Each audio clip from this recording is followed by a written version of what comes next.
we'll talk a little bit, as your text does, about just how caste works. But then much of what we're actually going to do is look at how caste is maintained by a religious institution and religious culture that keeps it upheld, right? And we're going to look at two cases. Caste in India, which is the pure form, and then we're going to look at caste-like feudalism in Europe during the Middle Ages before modernity. Society was separated into different castes. The castes did originally have an ethnic or racial quality to them, and they also had initially strong occupational distinctiveness. So we had a variety of different castes. The critical ones, untouchables at the bottom, which your text talks about. Unseeables are also here at the bottom. The Brahmin class at the top, right? And so the basic idea is that each caste is distinctive from others. Each caste is separated from each other, what we're going to call rituals of pollution and purity that keep the caste separated. And you can't move, right, within a lifetime. So that's one of the big features of caste systems, is that you are unable to move, right? You are born, and the qualities of your birth are what determines your life. So how do we get people to work hard in a world in which you cannot move up or down? That's the problem of caste ideology. Well, the solution in India is an archetypal form. And Hinduism is the religion supporting caste in India.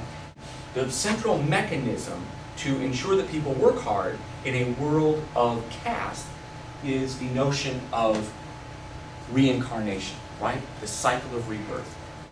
So in reincarnation, that you're going to be born again, not in the evangelical Christian sense, but in the actual sense that you're going to be born again.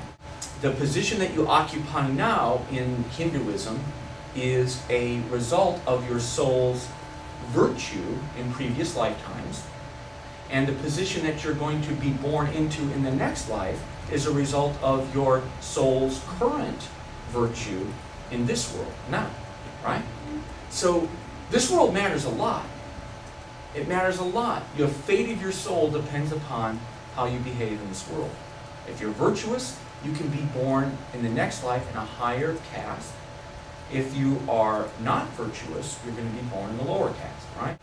So there's two interrelated concepts then. Dharma and karma in Hinduism. Again, the text touches a little bit. Dharma really refers to the path of duty or service, the social scripts and mores attached to a caste, okay? So that's dharma, your social duty. Critically, in a caste system, there are no universal laws and there are no universal morals. Every caste has its own morality. Every caste has its own set of virtues, right? So the way you earn high rebirth is to operate according to the rules of your caste. To put it bluntly, knowing your place, keeping your place, working within your place, that's what a virtuous person does. That's true of every traditional society. Your main task as a soul is to know your place, keep your place, and to live out the virtue of your place. So that's dharma. And then karma is the kind of cosmic consequences of your conformity to dharma or your lack of conformity to dharma. So if you live according to dharma, you will produce good karma, I guess is the right word. So again, karma is linked to conformity of conduct to dharma. If you do not live according to your dharma, according to your social duty of your caste, you'll have bad karma, and you'll be reborn lower, okay? Now there's another idea that I want to link here too. One of the things that you must do as a member of a caste is you must maintain the rules or rituals of purity and pollution. All right? High caste people are polluted when they have contact with lower caste people. So your job as a lower caste person is to make it easy for those above you to avoid contact with you. I'm going to say this again. This runs throughout culture like a golden thread. It's amazing. Your task as a low status, low caste person is to make it easy for higher caste people to stay distant from you. What we're interested in then is how Western Europe, before modernity, had the same kind of caste-like structure that we saw in India. So Europe, under medieval feudalism, had kings, aristocratic lords. This was sort of the military caste. You also would have had priests and kind of priestly caste as well. So everyone above the peasant level is either military or really political or religious. And then everyone else at the bottom, every commoner, is really a peasant who is born into serfdom, at least early on. You're born into serfdom. You're actually attached to the land of your birth. The lord of the manor that has political control over the land that you're born onto really has control, even ownership of you. So now, traditional systems of ideology. Now let's go the rest of the way. You're a peasant. You're going to work hard your entire life as a peasant. The Lord wants you, the Lord of the manor wants you to work hard as a peasant, really wants you to work hard. But again, you can't rise in this world, you know, and so how do you get people to work hard again? Well, you do it by emphasizing asceticism again.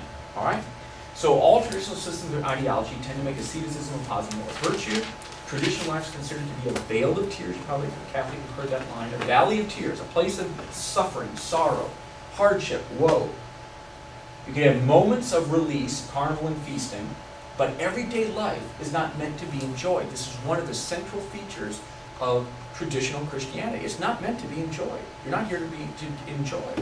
If you enjoy, you're likely to be sinning, and you're also, which means that you're actually damaging your soul, and you're going to have to suffer for that enjoyment later, right? You're going to have to suffer for the enjoyment you have later. So, suffering was good for the traditional soul.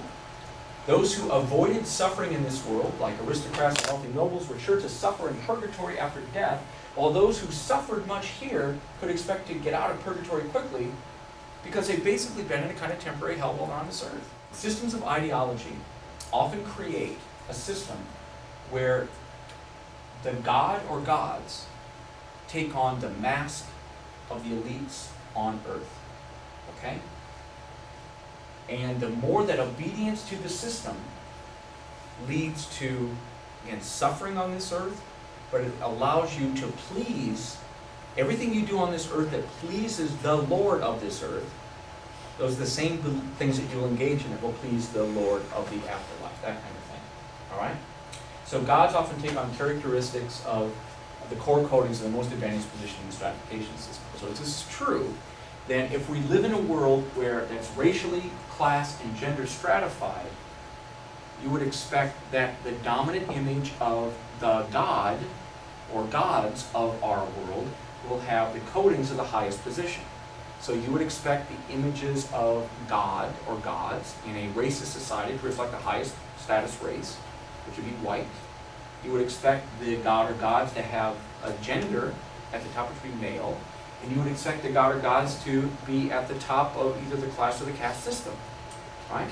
In a traditional caste system, they're going to be the top caste, right? In a class system, they're more likely to take on qualities of a high class person. I just wanna write your love.